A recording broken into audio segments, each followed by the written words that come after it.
నమస్కారం. ధర్మ సందేహాలు కార్యక్రమానికి స్వాగతం. ధర్మో రక్షతి రక్షితః. ధర్మాన్ని రక్షిస్తే ఆ ధర్మం మనల్ని రక్షిస్తుంది. ఆ ధర్మానికి కట్టుబడ్డ ఎంతో మంది పుణ్యాత్ములు, సత్పురుషులు మనకు సదా ఆదర్శప్రాయులు. వారి బాటలో నడుస్తూ ప్రతినిత్యం మనం ఎన్నో రకాల ధర్మాలని ఆచరిస్తూ ఉంటాం. చాలా సందర్భాల్లో చాలా రకాల సందేహాలు కలుగుతూ ఉంటాయి, సహజమే. మరి ప్రేక్షకులు వాళ్ళకు కలిగిన ధర్మ సందేహాలను ఎంతో శ్రద్ధగా మన ఈ కార్యక్రమానికి ఉత్తరాల ద్వారా, ఈమెయిల్స్ ద్వారా రాసి పంపిస్తున్నారు. వారన్నిటికీ శాస్త్రీయ సమాధానాలు అందించడానికి మన ముందున్నారు మీ అందరికీ సుపరిచితులైన ఆధ్యాత్మిక రత్న సూక్తి సుధాకర డాక్టర్ అన్నదానం చిదంబర శాస్త్రి గారు. వారితో మాట్లాడి మరిన్ని విషయాలు వారి మాటలో తెలుసుకుందాం. ఈనాటి కార్యక్రమాన్ని ప్రారంభిద్దాం.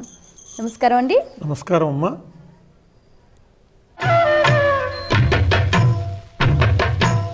మొదటి ఉత్తరాన్ని చూద్దామండి. హైదరాబాద్ నుంచి జయధీర్ రాస్తున్నారు. భగవంతుణ్ణి ఆరాధించేది కోరికల కోసమేనా, తెలియజేయగలరు అంటూ రాస్తున్నారు. భగవంతుణ్ణి ఆరాధించేటటువంటి అసలు లక్ష్యము ముక్తిగా ఉండాలి. అంటే ఏ భవబంధంలో పడి ఈ సంసార బంధంలో చిక్కుకుని అల్లాడిపోతూ ఉన్నాము, ద్వంద్వాలకి బద్ధులమయ్యి బాధలు పడుతూ ఉన్నాము, ఈ బాధల నుంచి బయటపడే స్వామి నాకు ముక్తిని కలిగించు. అలా కాక ఈ జన్మ కాక మరో జన్మ, పశుపక్షాదుల జన్మ వస్తే ఇంకా ఘోరమైనటువంటి కష్టాలు పడాల్సింది. వచ్చినటువంటి అవకాశము జంతువునాం నరజన్మ దుర్లభం అని చెప్పి దుర్లభమైనటువంటి మనుష్య జన్మ వచ్చింది కాబట్టి ఈ మనుష్య జన్మని సద్వినియోగం చేసుకుని మళ్ళీ ఈ పాపకూపంలో పడే పరిస్థితి లేకుండా ముక్తిని ప్రసాదించమని చెప్పి కోరుకోవాలి. అది అసలు భగవంతుని గూర్చి మనం ఆలోచించవలసినటువంటిది. కానీ భగవంతుని కోరికలు కోరుకోవటం కూడా లోకంలో ఉన్నది సహజమే. అది కూడా తప్పు కాదు. పరంలో ముక్తిని కోరుకుంటాం, ఇహంలో కూడా మనకు కావలసినవి కావాలి కదా. ఇహం నేల విడిచి సాము చేయలేము. అందువల్ల ఇహంలో కావలసినటువంటి కోరికల్ని కూడా మనం భగవంతుణ్ణి కోరుకోవచ్చు. ఎందువల్లంటే మనకి దిక్కు ఆయనే, సమస్తము ఆయనే. కాబట్టి ఆయన్ని కోరుకోక, ఆయన్ని వేడుకోక ఇంకెవరిని వేడుకుంటాం? దైవాధీనం జగత్ సర్వం. ఈ జగత్తంతటికీ ఆయన అధీనంలోనే ఉంటుంది కాబట్టి ఆయన మనం కోరుకోవటం అనేటటువంటిది సహజము. అది కోరుకోవటం అంత తప్పు కూడా కాదు. కేవలము అందుకోసమనే భగవంతుడు అని అనుకుంటే మాత్రం తప్పు. కానీ కోరికలు కోరుకోవటం అనేటటువంటిది తప్పేమీ కాదు. పైగా మనం కోరుకోవటము కోరుకోకపోవటం అని అనుకుంటాం, కానీ అసలు మన సంకల్పంలోనే ఉంటుంది. క్షేమ స్థైర్య ధైర్య విజయ అభయ ఆయుర ఆరోగ్య ఐశ్వర్యాభివృద్ధ్యర్థం ఈ విధంగా సంకల్పం చెప్పిస్తూ ఉంటారు, చెప్పుకుంటూ ఉంటాం. ఇది సాధారణమైనటువంటి విధానమే తప్పితే విశేషంగా మనకి కోరికల కోసమని చేసేటటువంటి ఆధ్యాత్మిక కార్యక్రమాలు కూడా లేకపోలేదు. కానీ అందుకోసమనే కాకుండా భగవంతుడిని మనం ప్రార్థించవలసింది ఇహంలో ఏది నాకు మేలో అది ఇయ్యి అని కోరుకోవాల్సిందే తప్పితే మనకి ఎంత జ్ఞానం ఉన్నది, మనం ఎంత తెలుసుకోగలము, ఇది నాకు ఇయ్యి అని చెప్పి అడగటానికి కూడా మనం అర్హులం కాదు. ఎందువల్లంటే మనకి ఏది కావాలో మనకి తెలియదు. అన్నీ తెలిసినవాడు ఆయనే. ఇద్దరు ఒక వ్యక్తి కోసమని పొరుగురు వెళ్ళటానికి నిశ్చయించుకున్నారు. గత రాత్రి అనుకున్నారు. ఆ ఇద్దరిలో ఒక ఆయన పొద్దున్నే లేచి పూజా పురస్కారాలు చేసుకుని తీరిగ్గా బయలుదేరాడు. ఈయన వెళ్ళేటప్పటికి బస్సు వెళ్ళిపోయింది. ఆ రెండవ ఆయన నిద్ర లేస్తూనే మొహం పుల్ల నోట్లో పెట్టుకున్నాడు, అలాగే వెళ్ళిపోయాడు. బస్సు అందింది, ఎక్కి వెళ్ళిపోయాడు. ఈయన చాలా బాధపడ్డాడు. అయ్యో, ఈ పూజా పురస్కారాలు పెట్టుకోవటం వల్ల కదా నాకు బస్సు అందలేదు అని చెప్పి అనుకున్నాడు. నిజంగా వీళ్ళు కోరుకోవాల్సింది ఏమిటి? బస్సు అందాలనే. ఈయనకి అందలేదు. జరిగింది ఏంటంటే ఇంకేం చేసిందేముంది అని చెప్పి వెనక్కి వస్తూ ఉంటే ఎవరి కోసం వెళదాం అనుకున్నాడు ఆ వ్యక్తి కనపడ్డాడు. ఇదేమిటి ఇక్కడున్నారంటే అనుకోకుండా వచ్చాను అన్నాడు. కాబట్టి బస్సు అందాలో అందక్కర్లేదు, అందిన వాడికి నష్టమైంది, అందకపోవటమే మేలైంది. అందువల్ల అందాలో అందక్కర్లేదో కూడా మనకి తెలియదు. కాబట్టి మనకి ఏది కావాలో ఏది అక్కర్లేదో మన యోగక్షేమాలు తెలిసినటువంటి ఆ భగవంతునికే తెలుసు. కాబట్టి భగవంతుణ్ణి మనము నాకు ఏది శ్రేయస్కరమో అది ఈ స్వామి, నాకు కష్టాలను ఇచ్చినా సరే భరిస్తాను అనేటట్లుగా ఉండాలి. కుంతి కృష్ణ పరమాత్మను కోరుకున్నది. అత్త నీ కోరిక ఏమిటి అంటే విపదస్సంతు నశ్వత్ ఎస్తు సంకీర్చతే హరి. నాయనా నాకు ఎప్పుడు కష్టాలు ఇవ్వయ్యా, అలా కష్టాలు ఇస్తే నిన్ను మర్చిపోకుండా ఉంటాను, నిన్ను స్మరిస్తూ ఉంటాను అని కోరుకున్నది. ఎంత ఉదాత్తమైనటువంటి కోరిక అది. కాబట్టి మనం భగవంతునికి కోరిక అంటూ కోరుకుంటే ఐహికమైనటువంటి పారమార్థికమైనటువంటి శ్రేయస్సుని ప్రసాదించు తండ్రి అని కోరుకోవాల్సిందే తప్పితే నాకు ఇది కావాలి అని కోరుకోవటంలో ఔచిత్యమే లేదు. మనం ఇంగ్లీష్లో ఏదో కథ వింటూ ఉంటాం, చేత్తో ముట్టుకుంటే బంగారం అయిపోవాలి, సమస్తము బంగారం అయిపోవాలి అని కోరుకున్నాడు. అన్నం తిందామని ముట్టుకుంటే బంగారం అయిపోతుంది, పిల్లని కుమార్తెని ఆలింగనం చేసుకుందామని ముట్టుకుంటే బంగారం అయిపోయింది.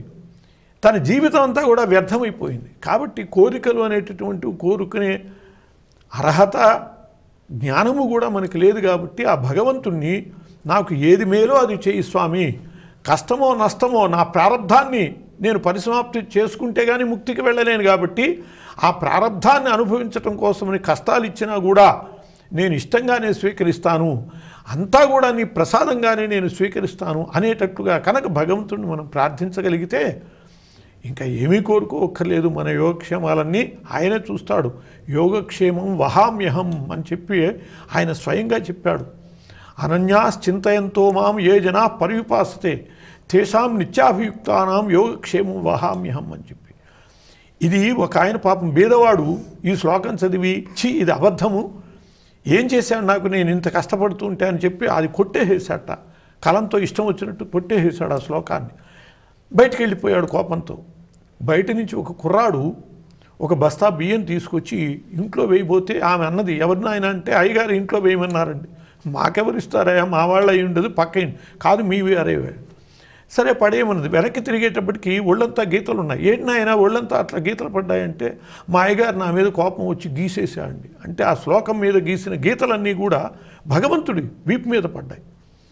భగవంతుడు అలా భక్తుడి కోసం సేవలు కూడా చేస్తాడు సమయంలో, మనం అది గ్రహించలేకపోవచ్చు. కాబట్టి నాకు ఏది శ్రేయస్కరమో అది స్వామి అని తప్పితే అంతకంటే కోరుకోవటంలో ఔచిత్యం లేదు. మరి ఉత్తరం చూద్దామండి. తిరుపతి నుంచి సుదర్శన్ రాస్తున్నారు.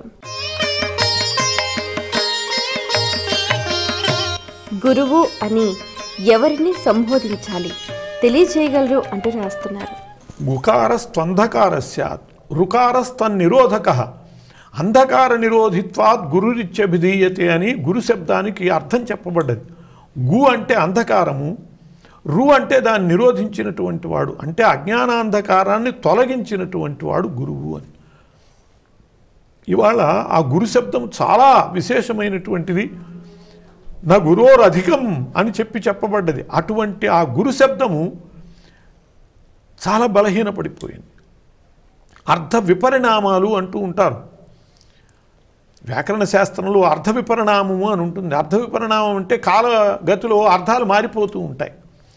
తైలము అంటే అసలు అర్థం ఏమిటంటే తిలల నుంచి వచ్చేది, నువ్వుల నూనెకి మాత్రమే తైలము అని అర్థం.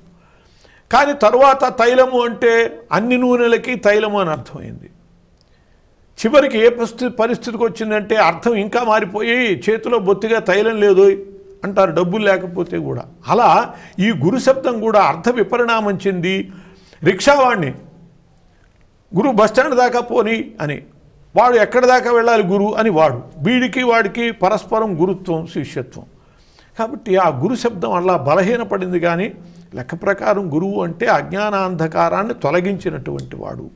గురువునందు భక్తి శ్రద్ధలతో ఉండాలి అని అంటే కొందరికి ప్రశ్న వస్తుంది, ఎవరండి గురువు అంటే? నాకు 1వ తరగతిలో 4 మాస్టర్లు ఉన్నారు, 2వ తరగతిలో వేరే మాస్టర్లు, 3వ తరగతి వేరు, ఇట్లా జీవితంలో ఇప్పటికీ మొత్తం పోస్ట్ గ్రాడ్యుయేషన్ అయ్యేటప్పటికి 100 మంది గురువులు ఉన్నారు. ఎవరిని గురువు అంటే ఎవరిని పూజించాలి, గురు పూజ చేయాలి అని అంటే అని ప్రశ్నిస్తూ ఉంటారు. వీళ్ళందరూ గురువులు కాదు. వీళ్ళని టీచర్లను లేకపోతే మరో పేరుతోనో పిలుచుకుంటామే తప్పితే, ఉపాధ్యాయుడునో అంటామే తప్పితే, ఆ గురు శబ్దం అనేటటువంటిది జన్మ చరితార్థము కావటానికి కావలసినటువంటి జ్ఞానాన్ని ఉపదేశించినటువంటి వానికి మాత్రమే వాడాలి. కొందరు కేవలం పాఠాలు చెబుతూ ఉంటారు పిల్లల కోసమని, వాళ్ళ జీతం కోసమని. తన జీతం కోసమని కాక ఎదటి వాని యొక్క జీవితం కోసమని పాఠాలు చెబుతారే వాళ్ళు నిజమైనటువంటి గురువులు. అటువంటి వాళ్ళని గురువులుగా స్వీకరించాలి, మనకు కూడా జీవితంలో ఉంటారు ఒక్కొక్క వ్యక్తి, ఒక్కొక్క గురువు చెప్పినటువంటిది మన జీవితాంతం మరచిపోలేం. అటువంటి వాళ్ళనే గురువుగా, ముఖ్యంగా ఆధ్యాత్మిక మార్గాన్ని ఎవరైతే ఉపదేశిస్తారో అటువంటి వాడే గురువు అని చెప్పబడ్డది. ప్రహ్లాదుడు కూడా చెబుతాడు ఎవరు గురువు. కాబట్టి అటువంటి ఆ ఆధ్యాత్మిక చింతనని, ముక్తికి సోపానం చూపించేటటువంటి వాణ్ణి గురువుగా మనం స్వీకరించి అతని యందు అనన్యమైనటువంటి గురుర్ బ్రహ్మ, గురుర్ విష్ణు, గురుర్ దేవో మహేశ్వర అన్నట్లుగా ఆ భగవద్ భావన చేయగలగాలి, పరమాత్మగా భావన చేయగలగాలి. అటువంటి వాడు గురువు. మరి ఉత్తరం చూద్దామండి. నల్గొండ నుంచి రాణి రాస్తున్నారు. ఇంట్లో గోపంచకం చల్లితే దోషాలు తొలగిపోతాయా, తెలియచేయగలరు అంటూ రాస్తున్నారు. గోపంచితము అంటే, పంచితము అంటే ఆవు యొక్క మూత్రం. ఈ గోమూత్రాన్ని ఇంట్లో చల్లితే చాలా దోషాలు పోతాయి, నిస్సందేహంగా దోషాలు పోతాయి. గోపంచితానికి ఉన్నటువంటి శక్తి ఇంత అని చెప్పలేం. ఇటీవల చికిత్సలలో కూడా గోమూత్ర చికిత్సలు చాలా విశేషంగా జరుగుతున్నాయి. అనేక రోగాలకి అది చికిత్స. అంటే ఒంట్లో ఉన్నటువంటి రోగాల్ని పోగొట్టడమే. అంతేకాదు అది ఇంట్లో వేసినప్పుడు ఇంట్లో ఉన్న రోగాలు కూడా పోతాయి. సమస్తమైనటువంటి దోషాలు కూడా పోగొట్టగలిగినటువంటి శక్తి దానికి ఉన్నది. చీడపట్టి చెట్లు ఎండిపోతూ చెడిపోతూ ఉంటాయి. అటువంటి వాటికి ఆ గోపంచితం నిండా రాసినా చాలు, అవి బాగా నిలబడతాయి. మనం జాగ్రత్తగా అధ్యయనం చేసి పరిశీలిస్తే మనకి రుజువు కనపడుతుంది. అలా గోపంచితం చల్లటం వల్ల చాలా దోషాలు పోతాయి. కాబట్టి మనకి ఏదైనా సరే, ఎవరైనా చనిపోయినప్పుడు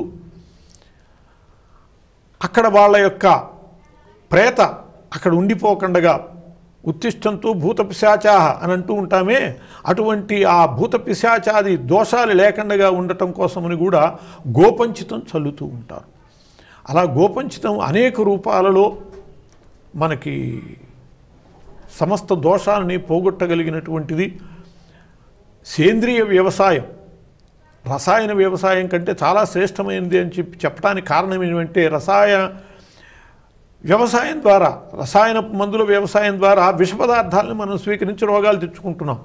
అదే సేంద్రియ ఎరువులు, గోవు యొక్క మలమూత్రాల ద్వారా కనుక ఆ ఎరువులతో వాడితే మనకి సమస్తములైనటువంటి ఆరోగ్య లక్షణాలు ఏర్పడతాయి. కాబట్టి గోపంచితము ఇంట్లోకి తీసుకున్నా, ఒంట్లోకి తీసుకున్నా కూడా సమస్త దోషాలని పోగొడుతుంది, దాంట్లో సందేహం లేదు.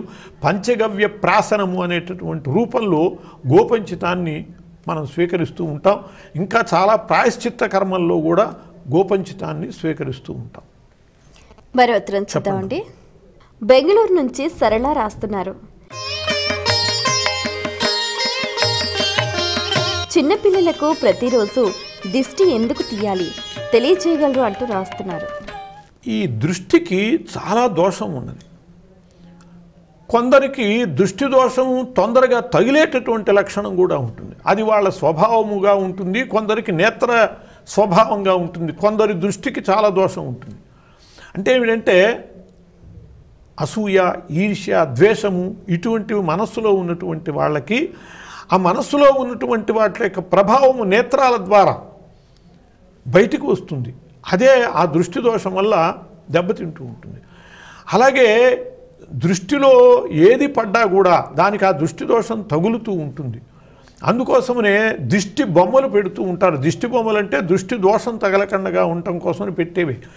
ఆ దృష్టి దోషానికి ఉన్న లక్షణం ఏమిటంటే, మొట్టమొదటగా కళ్ళల్లో ఏది పడుతుందో ఆ దోషం దానికి తగిలిపోతుంది. బాగా పూసి కాచినటువంటి, కాయలు కాసినటువంటి, పండ్లు పండినటువంటి తోటలు ఉంటాయి.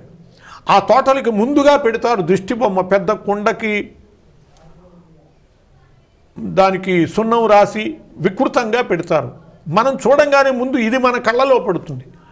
మన దృష్టి దోషం అంతా కూడా దానికి తగిలిపోతుంది. అందువల్ల ఆ తోటకి ఆ దృష్టి దోషం తగలదు. లేకపోయేటట్లయితే ఒక్కొక్క దృష్టి తగిలితే మొత్తం పురుగు పట్టి నాశనం అయిపోయేటటువంటి పరిస్థితులు కూడా చూస్తాం.